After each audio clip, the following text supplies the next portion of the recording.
നമസ്കാരം മാന്യ പ്രേക്ഷകരെ, വലിയ സ്നേഹ നമസ്കാരം. രാജ്യം വലിയ ഒരു ഞെട്ടലിൽ തന്നെയാണ് എന്ന് നമ്മൾക്ക് എല്ലാവർക്കും അറിയാം. ഡൽഹിയിൽ കഴിഞ്ഞ ദിവസം നടന്ന കാർ ബോംബ് സ്ഫോടനം, കാറിൽ i20 എന്ന് പറയുന്ന മോഡലിലുള്ള മാരുതിയുടെ ഹുണ്ടായിയുടെ കാറിലാണ് നടത്തിയെന്നുള്ള വിവരങ്ങളൊക്കെ നമ്മൾ കണ്ടു. അതിന്റെ ആ ഭീകരന്റെ ഫോട്ടോയൊക്കെ ഇപ്പൊ പുറത്തു വന്നിട്ടുണ്ട്.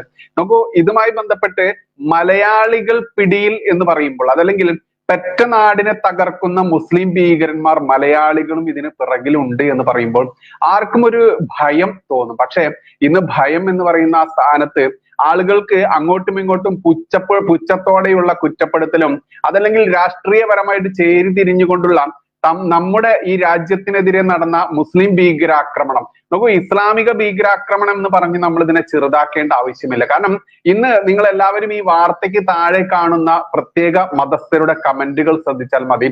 അതുകൊണ്ടാണ് ഞാൻ പറയുന്നത്, മുസ്ലിങ്ങൾ എന്ന് പറയുന്നത് അങ്ങനെ തന്നെ നമ്മൾ പറയേണ്ടതുണ്ട്. നമ്മൾ കരുതുന്ന നല്ല മുസ്ലിങ്ങൾ, ചീത്ത മുസ്ലിങ്ങൾ എന്ന വിഭാഗമൊക്കെ ഉണ്ട് എന്ന് തെറ്റിദ്ധാരണയുള്ള ആളുകൾ ഈ സ്ഫോടനവുമായി ബന്ധപ്പെട്ട് വന്നിട്ടുള്ള വാർത്തകളുണ്ടല്ലോ, അതിന് താഴെ നിങ്ങളൊന്ന് പോയി നോക്കുക. അതിന് താഴെ കാണാൻ പറ്റും സല്ലാഹു കുക്കുംബർ എന്ന് പറയുന്ന ആ വിഭാഗത്തിന്റെ കമന്റുകൾ ഇഷ്ടം പോലെ കാണാൻ പറ്റും.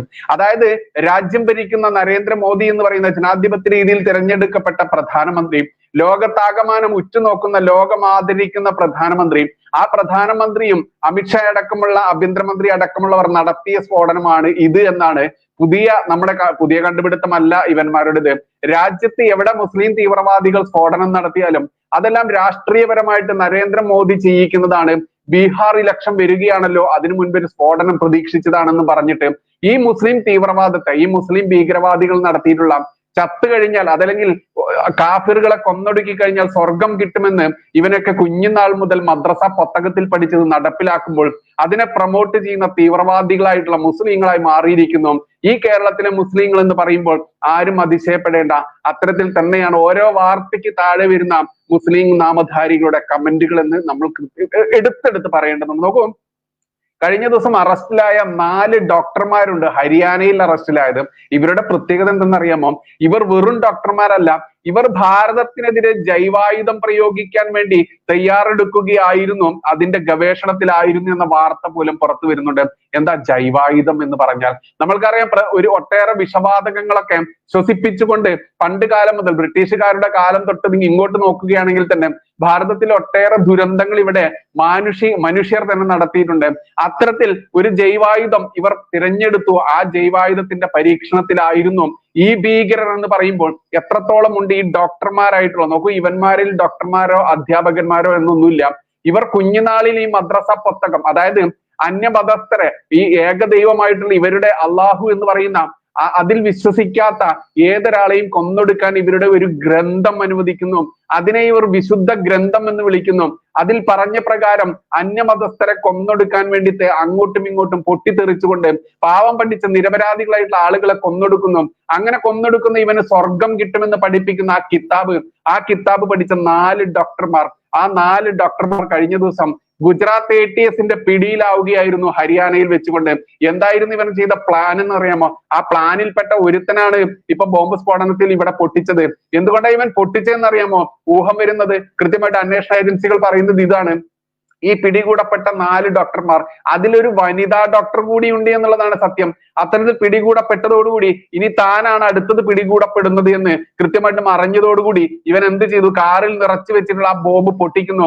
ഈ പിടികൂടിയ 4 ഡോക്ടർമാരുടെ കയ്യിൽ നിന്ന് 3000 കിലോയ്ക്കടുത്തുള്ള സ്ഫോടന വസ്തുക്കൾ പിടികൂടി എന്ന ഭീകരമായിട്ടുള്ള ഞെട്ടിക്കുന്ന രഹസ്യ ആ ഒരു വലിയ വാർത്ത കൂടി നിങ്ങൾ ഗ്രഹിക്കേണ്ടതുണ്ട്. ഇത്ര കണ്ട് ഈ ഭീകരവാദം പെറ്റ നാടിനെതിരെ നടത്തുമ്പോൾ അതിനെ അനുകൂലിച്ചുകൊണ്ട് ഈ രാജ്യത്തെ ഭരണത്തിന്റെ മോശം കൊണ്ടാണെന്ന് പറഞ്ഞുകൊണ്ട് അതിനെ ന്യായീകരിക്കുന്ന മുസ്ലിം നാമധാരികളെ നമ്മൾ ശ്രദ്ധിക്കേണ്ടതുണ്ട്. നമുക്ക് ചുറ്റും അവരുണ്ട്, അവർ കൃത്യമായിട്ടും അവരുടെ ആസൂത്രണം നടത്തുന്നു. ഇവിടെ എന്ത് നടത്തിക്കഴിഞ്ഞാലും അത് BJP, RSS, അതല്ലെങ്കിൽ ഈ ഹിന്ദുത്വ വിരുദ്ധതയുടെ പേരിൽ ഇവർ ന്യായീകരിച്ചുകൊണ്ട് അതിനെ വെള്ളപൂശുമ്പോൾ അതിന് നേതൃത്വം നൽകുന്ന ഒട്ടേറെ മലയാളികളുണ്ട്, മലയാളി നേതാക്കന്മാരുണ്ട് എന്നതാണ് യാഥാർത്ഥ്യം. നമ്മൾക്ക് എല്ലാവർക്കും അറിയാം, സോഷ്യൽ മീഡിയ ഉപയോഗിക്കുന്ന എല്ലാവർക്കും അറിയുന്ന ഒരാളാണ് ആബിദ് അടിവാരം എന്ന് പറയുന്ന പ്രൊഫൈൽ.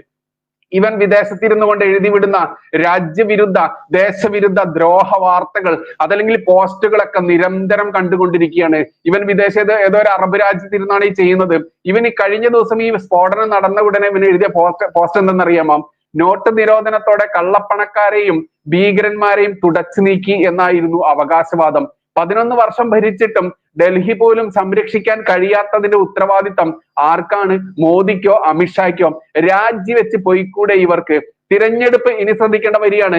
തിരഞ്ഞെടുപ്പ് കാല ഭീകരന്മാർ ഇത്തവണ പട്ടാളക്കാരെ വെറുതെ വിടാൻ സന്മനസ് കാണിച്ചിട്ടുണ്ട്. ആബിദ് അടിവാരം എന്ന് പറയുന്ന രാജ്യദ്രോഹി അതല്ലെങ്കിൽ മുസ്ലിം തീവ്രവാദി എഴുതി വിട്ടതാ വിദേശത്തിരുന്നു കൊണ്ട്. അതായത് ഈ തെരഞ്ഞെടുപ്പ് അടുത്ത ഈ ബീഹാർ ഇലക്ഷൻ അടുത്തു, മാത്രമല്ല കേരളത്തിലടക്കമുള്ള സംസ്ഥാനങ്ങളിൽ നിയമസഭാ ഇലക്ഷൻ വരുന്നു.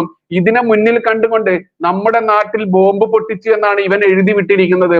വിദേശത്തായിരുന്നാലും ഇവനൊക്കെ പൊക്കാൻ നമ്മുടെ അന്വേഷണ ഏജൻസികൾക്ക് ബുദ്ധിമുട്ടില്ല എന്നുള്ളത് അറിയാം. എന്തായാലും ഒരു നാൾ ഇവന്റെയൊക്കെ മനസ്സിൽ ഇവനൊക്കെ അടക്കി പിടിച്ച് നടക്കുന്ന, ഏതൊരു മുസൽമാനും അടക്കി പിടിച്ച് നടക്കുന്ന അവരുടെ മദ്രസയിൽ കിട്ടിയിട്ടുള്ള അവരുടെ പഠനമുണ്ടല്ലോ, ആ പഠന മികവ് ഇതുപോലെ പുറത്തു വരും. അങ്ങനെയാണ് ഇന്ന് ആബിദ് അടിവാരത്തിന്റെ മനസ്സിൽ നിന്ന് പുറത്തു വന്നത്. നോക്കൂ, ഇവന്റെയൊക്കെ മുന്നിൽ ഒരു ഹിന്ദുവിനെയോ ക്രിസ്ത്യാനിയെയോ കിട്ടിക്കഴിഞ്ഞാൽ എന്തായിരിക്കും ഇവൻ ചെയ്യുക എന്ന് ചിന്തിച്ചിട്ടുണ്ടോ? ഇത്രയ്ക്കും ഭീകരത, ഇത്രയും മുസ്ലിം ഭീകരത കാണിക്കുന്ന ആളുകളെ ന്യായീകരിക്കുന്ന ഇവരെന്തായിരിക്കും ഇവന്റെ മനസ്സിൽ എന്ന് ചിന്തിച്ചിട്ടുണ്ടോ? അത് തന്നെയാണ് നമ്മൾ പറയുന്നത്. ഇവരുടെ ഈ കുഞ്ഞു മക്കൾ ആ കാലം മുതലുള്ള മദ്രസ പഠനത്തിലൂടെ കുഞ്ഞു മക്കളുടെ മനസ്സിലേക്ക് എത്രത്തോളം മതവിഷമാണ് അന്യരെ കാണുമ്പോൾ കൊല്ലാനും അന്യരെ കാണുമ്പോൾ തുപ്പാനും വെറുപ്പോടുകൂടി കാണാനും പഠിപ്പിക്കുന്നത് എന്ന് പറയുമ്പോൾ ഭയപ്പെടേണ്ടേ നമ്മൾ? ഏറ്റവും കൂടുതൽ കേരളത്തിലെ മലയാളികളായിട്ടുള്ള ഈ വർഗം, ഈ ചങ്ങാതിമാരിട്ട കമന്റുകളൊക്കെ നിങ്ങളൊന്ന് പോയി നോക്കുക. രാഷ്ട്രീയപരമായിട്ട് ചേരിതിരിവുണ്ടായിരിക്കാം, നമുക്ക് രാഷ്ട്രീയ നേതൃത്വത്തെ നമുക്ക് ഇഷ്ടപ്പെട്ടെന്ന് വരില്ല. അധികാരം നമ്മൾ കൊടുക്കുന്ന ജനാധിപത്യ രീതിയിലാണ്. അത്തരത്തിൽ തിരഞ്ഞെടുക്കപ്പെട്ട നരേന്ദ്രമോദി എന്ന് പറയുന്ന പ്രധാനമന്ത്രിക്കെതിരെ നിങ്ങൾക്ക് വിരോധമുണ്ടായിരിക്കാം. പക്ഷെ അത് രാജ്യത്തിനെതിരെയാക്കി മാറുന്നുണ്ടെങ്കിൽ നിങ്ങൾ പഠിച്ച ആ വിശുദ്ധ പുസ്തകമുണ്ടല്ലോ, ആ പുസ്തകം തന്നെയാണ് ഇതിന് കാരണം എന്ന് പറയേണ്ടതുണ്ട്. കാരണം അന്യരെ കൊന്നൊടുക്കി കഴിഞ്ഞാൽ സ്വർഗം കിട്ടുമെന്ന് ഒരു പടച്ചവൻ പറയുന്നുണ്ടെങ്കിൽ അത് നിങ്ങളുടെ പടച്ചവൻ മാത്രമേ ഉള്ളൂ. ഇത് പറയുമ്പോൾ എന്നെ തീവ്രവാദിയും വർഗീയവാദിയും ഒക്കെ ആക്കി മാറ്റുന്ന നിങ്ങൾ സ്വയം ചിന്തിക്കുക. നിങ്ങൾ പഠിച്ചിട്ടുള്ള ആ പുസ്തകത്തിൽ പറഞ്ഞിരിക്കുന്നത് നല്ലതോ ചീത്തതോ എന്ന് കൃത്യമായിട്ട് നിങ്ങൾ വിലയിരുത്തി നിങ്ങൾ തന്നെ മാറാൻ തയ്യാറായിട്ടില്ല എന്നുണ്ടെങ്കിൽ ഇന്ന് ലോകം ഒന്നടങ്കം വെറുപ്പോടെയും അതല്ലെങ്കിൽ അസഹിഷ്ണുതയോടെയും നിങ്ങളെ സമീപിക്കുന്നുണ്ടെങ്കിൽ, നിങ്ങളെ കാണുന്നിടത്ത് ഭയപ്പെട്ടുന്നുണ്ടെങ്കിൽ ആ ഭയം നിങ്ങൾ ഉണ്ടാക്കിയതാണ്. ആ ഭയം ഉണ്ടാക്കണമെന്നും നിങ്ങളുടെ പുസ്തകത്തിൽ പറയുന്നുണ്ട്. അന്യനെ കൊല്ലുമ്പോൾ അതിക്രൂരമായിട്ട് കൊല്ലണം, അതിക്രൂരമായിട്ട് പെരുമാറണം. അപ്പോഴേ അവർ ഏകദൈവ വിശ്വാസിയായി മാറൂ. അത്തരത്തിൽ മാറാത്തവരെ നിനക്ക് എന്തും ചെയ്യാനെന്ന് പറഞ്ഞ് അവരുടെ കുഞ്ഞു മക്കളെ പോലും ബലാത്സംഗം ചെയ്യാനും സ്ത്രീ ജനങ്ങളെയും അവരുടെ സ്വത്തുവകകൾ കൊള്ളയടിക്കാനും നിങ്ങളുടെ ഒരു പുസ്തകം പറയുന്നുണ്ടെങ്കിൽ ആ പുസ്തകം വിശുദ്ധ പുസ്തകമാണോ ക്രൂരതയുടെ പുസ്തകമാണോ എന്ന് ചിന്തിക്കേണ്ടത് ഓരോ നാമധാരികളും തന്നെയാണ്. നോക്കൂ, ഹരിയാനയിൽ പിടിയിലായ 4 ഡോക്ടർമാരുണ്ടല്ലോ, 4 ഡോക്ടർമാരിൽ ഒരു വനിതാ ഡോക്ടറാണ്, മുസ്ലിങ്ങൾ തന്നെയാണ്. അതുകൊണ്ട് ഇസ്ലാമിക പ്രീണനം, പൊളിറ്റിക്കൽ ഇസ്ലാം എന്നൊന്നും പറഞ്ഞുകൊണ്ട് ഇതിനെ ലഘൂകരിക്കേണ്ട ആവശ്യമില്ല. മുസ്ലിം തീവ്രവാദം എന്ന് തന്നെ അക്ഷരം തെറ്റാതെ നമ്മൾ പറയേണ്ടതുണ്ട്. അത്തരത്തിൽ ഈ പിടിയിലായിട്ടുള്ള 3 മുസ്ലിം തീവ്രവാദികൾ ചെയ്ത പ്ലാനിങ് എന്തെന്നറിയാമോ? അത് അരുൺ സോമനാഥൻ എന്ന് പറയുന്ന ആള് അത് വിശദീകരിച്ച് എഴുതിയിട്ടുണ്ട്. അതൊന്ന് കേൾക്കേണ്ടത് തന്നെയാണ്. ഭീകരതയുടെ കാഠിന്യം എത്രത്തോളം ഉണ്ട് എന്ന് നിങ്ങൾക്ക് അപ്പോൾ ആവും. നോക്കൂ, ഇത് പറയുന്നു, വെള്ളക്കോളർ ഭീകരവാദം ഇന്ത്യയിൽ പിടിക്കപ്പെടുമ്പോൾ ഈ ഭീകരവാദത്തിന് പേരിട്ടിരിക്കുന്നത് വൈറ്റ് കോളർ ടെററിസം എന്നാണ്. അതായത് ഡോക്ടർമാരും അധ്യാപകന്മാരും അടക്കമുള്ള വൈറ്റ് കോളർ ജോബ്, ആരും സംശയിക്കാത്ത രീതിയിൽ ഉന്നത ജോലി ചെയ്യുന്ന ഉന്നത പദവിയിലുള്ള ആളുകളെ ഉപയോഗിച്ചുകൊണ്ടാണ് ഈ മുസ്ലിം തീവ്രവാദം ഇവിടെ നടത്തുന്നത്. അതുകൊണ്ട് തന്നെ അതിനെ വൈറ്റ് കോളർ ഭീകരവാദം, ടെററിസം എന്ന് തന്നെയാണ് വിളിക്കുന്നത്. ഇപ്പോൾ പിടിക്കപ്പെട്ട ഭീകരവാദികളിലെ ഒരു ഡോക്ടർ ഡൽഹിയിൽ വൻ കൂട്ടക്കൊല നടത്തുവാനായി ജൈവായുധം ഉപയോഗിക്കാൻ തയ്യാറെടുക്കുകയായിരുന്നു എന്ന് കേട്ടപ്പോഴാണ് നട്ടെല്ലിലൂടെ ഒരു കൊള്ളിയാൻ പാഞ്ഞത്. ഇതുവരെ സിനിമകളിലോ സീരീസിലോ ഒക്കെ കണ്ടിരുന്ന ഒരു മാരക ഭീഷണി നമ്മുടെ നാട്ടിൽ പിടിക്കപ്പെടുന്നു എന്ന് എത്ര അലാമിങ് സിറ്റുവേഷൻ ആണ്. ആലോചിച്ച് നോക്കൂ, നമ്മുടെ നാട്ടിലും ഈ ജൈവായുധം പ്രയോഗിക്കാൻ ഈ മുസ്ലിം ഭീകരവാദികൾ തയ്യാറെടുത്തിരുന്നു. അതിൽപ്പെട്ട 4 എണ്ണത്തെ പിടിച്ചപ്പോൾ ആ ബാക്കിയുള്ള ഒരുത്തനെ അന്വേഷിച്ചു കൊണ്ടിരുന്നപ്പോഴാണ് ഡൽഹിയിൽ ഇവൻ കാർ പൊട്ടിച്ച് ചത്തത്. ഇവനെ എന്തായാലും പിടികൂടുമെന്ന് ഉറപ്പായപ്പോൾ ഇവൻ എന്ത് ചെയ്തു? ഇവന് സ്വർഗം കിട്ടാൻ വേണ്ടി കുറച്ച് നിരപരാധികളെയും കൂട്ടിക്കൊണ്ട് ബോംബ് പൊട്ടിച്ച് ചത്തു. ആ ഭീകരന് വേണ്ടി ഇവിടെ മോദിയെയും അമിത്ഷായെയും തെറി വിളിക്കുന്ന സഹമുറിയന്മാരോട് പറയാനുള്ളത്, നിങ്ങളും അവരിൽപ്പെട്ട ഒരുത്തൻ തന്നെയല്ലേ മലയാളിയായിട്ടുള്ള മുസ്ലിമെ എന്ന് പറയാൻ ഇവിടെ നാണക്കേടുണ്ട്. നീയൊക്കെ മലയാളിയാണല്ലോ എന്ന് കാണുമ്പോൾ അപമാനമുണ്ട്. ഈ ഭാരതത്തിന്റെ ഉപ്പും ചോറും നക്കിയിട്ട് ഈ ഭാരതത്തിനെതിരെ ഈ ഭീകരവാദികൾ ചെയ്യുമ്പോൾ അതിനെ ന്യായീകരിക്കാൻ നീയൊക്കെ ഈ പറയുന്ന നരേന്ദ്രമോദിയോടും RSSനോടും BJPയോടും ഹിന്ദുത്വ സംഘടനകളോടും ഹിന്ദുക്കളോടുമുള്ള നിന്റെയൊക്കെ മനസ്സിലെ കിതാബിൽ പഠിച്ച കാഫിറുകളോടുള്ള വിരോധമുണ്ടല്ലോ, അത് നീ രാജ്യത്തിനെതിരെ ഇത്തരത്തിൽ ആക്രമണം നടക്കുമ്പോഴും പ്രയോഗിക്കുന്നു എന്ന് പറയുമ്പോൾ നീയും അവരിൽപ്പെട്ട ഒരുത്തൻ തന്നെയാണ്. അതുകൊണ്ട് ഈ ഭീകരവാദി ഇപ്പൊ ആബിദ് അടിവാരമടക്കമുള്ള നേതാക്കന്മാരൊക്കെ നേതൃത്വം നൽകുന്നുണ്ട് ഈ തീവ്രവാദികൾക്ക്. ഏതെങ്കിലും എല്ലാ മുസ്ലിങ്ങളും തീവ്രവാദികൾ എന്ന് അല്ല എന്ന് നമ്മൾ പറയുന്നുണ്ട്. പക്ഷേ പിടിക്കപ്പെടുന്ന തീവ്രവാദികളെല്ലാം മുസ്ലിങ്ങളാകുമ്പോൾ എങ്ങനെയാണ് മുസ്ലിങ്ങളെ നിങ്ങൾ കുറ്റം പറയാതിരിക്കാനാവുക? നിങ്ങൾ സ്വയം തിരുത്താൻ തയ്യാറായിട്ടില്ല എന്നുണ്ടെങ്കിൽ നിങ്ങളെ നാളെ ലോകം ഏത് കണ്ണോടുകൂടിയായിരിക്കും കാണുക? നിങ്ങൾ പറയുന്നു വളരുന്ന മതം. എന്ത് വളർച്ചയാണോ നേടിയിട്ടും നിങ്ങൾ ഇത്തരത്തിൽ ക്രൂരത കാണിക്കുമ്പോൾ ലോകത്തിന് മുൻപിൽ നിങ്ങളുടെ വളർച്ച ഇങ്ങനെയാണ് അതെന്തിനു തുല്യമാണ് എന്ന് ഇനിയും മനസ്സിലാക്കാത്ത നല്ല മുസ്ലിങ്ങൾ ഉണ്ടെങ്കിൽ ചിന്തിക്കുക, പെരുമാറുക. ഇനി ഇത് വരുന്നു ചൈനയിൽ നിന്നും MBBS ബിരുദം നേടിയ ഡോക്ടർ അഹമ്മദ് മൊഹീദ്ദീൻ സയ്യിദ് വളരെ കാലമായി തന്റെ വൈദ്യശാസ്ത്ര പരിജ്ഞാനം ഉപയോഗിച്ച് ആവണക്കിൽ നിന്ന് റിസിൻ എന്ന മാരക ജൈവായുധം വേർതിരിച്ചെടുത്തു വരുന്നു. ആലോചിച്ച് നോക്കും, ആവണക്ക് എന്ന് നമ്മൾ കേട്ടിട്ടുണ്ട്. ഈ ആവണക്കിൽ നിന്ന് റിസിൻ എന്ന മാരക ജൈവായുധം ഇത് പ്രകൃതിയിലേക്ക് തുറന്നു വിട്ടാൽ, അതല്ലെങ്കിൽ ഇപ്പൊ അമ്പലങ്ങൾ ഡൽഹി, അഹമ്മദാബാദ്, ലക്നൗ എന്നിവിടങ്ങളിൽ വെള്ളത്തിൽ കലർത്തിയോ ക്ഷേത്ര പ്രസാദത്തിൽ കലർത്തിയോ വിഷബാധയുണ്ടാക്കി വൻ കൂട്ടക്കൊലയ്ക്കായിരുന്നു ഈ നികൃഷ്ട മുസ്ലിം പ്ലാനിട്ടിരുന്നത് എന്നതാണ് വാർത്ത. നോക്കൂ, ക്ഷേത്രങ്ങൾ സംബന്ധിച്ച് കുളമായാലും അതല്ലെങ്കിൽ കിണറായാലും പ്രസാദമായാലും ഇത്തരത്തിൽ ഇതിൽ ഈ പറയുന്ന റിസിൻ എന്ന് പറയുന്ന ഈ മാരക ജൈവായുധം അത് കലർത്തി കൊല്ലാനായിരുന്നു ഇവന്റെ പ്ലാൻ. അങ്ങനെ ഇരിക്കുകയാണ് ഈ 4 ഭീകരന്മാരെയും ഇന്റലിജൻസ് റിപ്പോർട്ടിന് പ്രകാരം പിടിച്ചത്. അതിൽപ്പെട്ട ഒരുത്തനാണ് ഈ കഴിഞ്ഞ ദിവസം ബോംബ് പൊട്ടി കുറച്ച് ആളുകളെയും കൊന്നൊടുക്കിയത്. 11ഓളം പേർക്ക് മരിച്ചു, ഒരുപാട് ആളുകൾക്ക് പരിക്ക് പറ്റി എന്നുള്ള വാർത്തയൊക്കെ വരുന്നുണ്ട്. അവൻ ആ സ്വർഗം പൂകി ഈ ഹൂറിയെ കിട്ടാൻ വേണ്ടി അവന്റെ പൊട്ടിത്തെറിച്ച കൂട്ടത്തിൽ അവന്റെ ലിംഗം സംരക്ഷിക്കാൻ വേണ്ടി ഇരുമ്പ് ചെട്ടിയും ഇട്ട് പൊട്ടിത്തെറിച്ച ആ ഭീകരവാദി സ്വർഗം പൂകിയപ്പോൾ അവിടെ തുടുത്ത മാറിടമുള്ള സ്ത്രീകളുമായി രമിക്കുമ്പോൾ നിരപരാധികളായുള്ള 11 ആളുകൾ ഇനി മരണസംഖ്യ ഉയരാൻ സാധ്യതയുണ്ടെന്ന് പറയുന്നു. ഒരുപാട് ആളുകൾക്ക് പരിക്ക് പറ്റിയിരിക്കുന്നു. ഈ നിരപരാധികളെ ദ്രോഹിച്ചിട്ട് സ്വർഗം കൊടുക്കുന്ന ഒരു പടച്ചോനുണ്ടെങ്കിൽ ആ പടച്ചോനെ നമ്മൾ പടച്ചോനെ എന്നല്ല ചെകുത്താനെ എന്നാണ് വിളിക്കുക എന്ന് ഏതൊരാൾക്കും പറയാൻ പറ്റും. ഇവരുടെ ആ ചെകുത്താൻ ഓഫർ നൽകുന്ന ആ സ്വർഗം കണ്ടുകൊണ്ട് നമുക്ക് ചുറ്റും ഇവരുണ്ട് എന്നുള്ള ബോധ്യം ഓരോ കാഫിറിനും ഉണ്ടായെന്നു. ഇനി വരുന്നു, ലോകത്തിലെ ഏറ്റവും വലിയ ആകുമായിരുന്ന ഒന്ന് നടപ്പിലാക്കുന്നതിനായി തയ്യാറെടുത്തിരുന്ന ഇവരെ നമ്മുടെ ഇന്റലിജൻസ് ഏജൻസികൾ പിടിച്ചില്ലായിരുന്നെങ്കിൽ എന്ത് സംഭവിക്കുമായിരുന്നു എന്നാണ് ചിന്തിക്കുന്നത്. നോക്കൂ, ബോധവും പൊക്കണവും ഇല്ലാത്തവൻ ദൈവത്തിന്റെ പ്രീതിക്കെന്ന് ധരിച്ച് സ്വയം പൊട്ടിത്തെറിച്ച് തന്നെയും തനിക്ക് ചുറ്റും തന്നോടൊരു ശത്രുതയില്ലാത്തവരെയും ബലി കൊടുക്കുന്നത് പോലെ ഒരു ഏർപ്പാടല്ല അത്. റിസിൻ കാസ്റ്റർ ബീൻസിൽ നിന്നാണ് അതിന്റെ ആ ഒരു ഇക്വേഷൻ പറയുന്നുണ്ട് വരുന്നത്. മൈക്രോഗ്രാമിൽ പോലും ഇത് മാരകമാണ്. ഇത് 60S റെസോസോമൽ, അതിന്റെ അളവൊക്കെ പറയുന്നുണ്ട്. അത് നമുക്ക് മാറ്റിവെക്കാം. ഇനി ഇത് കഴിച്ചാൽ അതല്ലെങ്കിൽ ഇത് ശരീരത്തിനുള്ളിലേക്ക് ചെന്ന് കഴിഞ്ഞാൽ ലക്ഷണങ്ങൾ എന്തൊക്കെയാണെന്ന് അറിയാമോ? കഴിക്കൽ, രക്തരൂക്ഷിതമായിട്ടുള്ള ഛർദി, വയറിളക്കം, ശ്വസനം, ശ്വസിച്ചിട്ടുണ്ടെങ്കിൽ ചുമ, ശ്വാസതടസ്സം, പിന്നെ കുത്തിവെപ്പിലൂടെയാണെങ്കിലോ പ്രാദേശിക നൈക്രോസിസ്, മൾട്ടി ഓർഗൻ ഫെയിലർ. ഇനി ഇത് ചെന്ന് കഴിഞ്ഞാൽ ശരീരത്തിൽ പ്രവേശിച്ചു കഴിഞ്ഞാൽ 36 മുതൽ 72 മണിക്കൂർ, അതായത് 3 ദിവസത്തിനുള്ളിൽ മാക്സിമം മരണപ്പെടും. ഇതിന് തിരിച്ച് ഒന്നുമില്ല എന്നുള്ളതാണ് യാഥാർത്ഥ്യം. അതായത് മറുമരുന്നില്ല ഈ പറയുന്ന ജൈവായുധത്തിന്. അത് തന്നെയാണ് ഇവരുടെ ഈ പരീക്ഷണത്തിനും കാരണം. കാരണം എന്താ?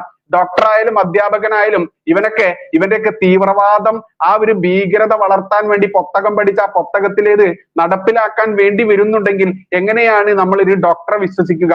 എങ്ങനെയാണ് നമ്മളൊരു അധ്യാപകനെ വിശ്വസിക്കുക എന്ന് ഓരോ കാഫിറും ചിന്തിക്കേണ്ടതുണ്ട്. അതുകൊണ്ട് നിങ്ങൾ സ്വയം പ്രതിരോധിക്കുക എന്നല്ലാതെ മറ്റൊന്നും പറയാനില്ല.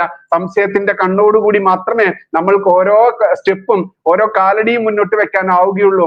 ആ അവസ്ഥയിലേക്ക് ഈ തീവ്രവാദികൾ വളർന്നിരിക്കുന്നു, ഈ നാടിനെ മാറ്റിയിരിക്കുന്നു എന്നുള്ളതാണ് യാഥാർത്ഥ്യം. ഇനി ഈ വീഡിയോയ്ക്ക് താഴെയും വന്നിട്ട് തീവ്രവാദത്തെ ന്യായീകരിക്കുന്ന മുസ്ലിം നാമധാരികളായിട്ടുള്ള മുസ്ലിം തീവ്രവാദികൾ വന്ന് കമന്റ് ഇടുമെന്ന് എനിക്കറിയാം. അതുകൊണ്ട് തന്നെ ഇവന്മാരെ നമ്മൾ നോക്കേണ്ടതുണ്ട്, നമ്മൾ ശ്രദ്ധിക്കേണ്ടതുണ്ട്. നമ്മുടെ കുഞ്ഞു മക്കളായാലും നമ്മുടെ സ്ത്രീജനങ്ങളായാലും ഇവനൊക്കെ കാണുന്ന കണ്ണ് ഏതാണ് എന്നുള്ളതൊക്കെ ചിന്തിക്കേണ്ടതുണ്ട്.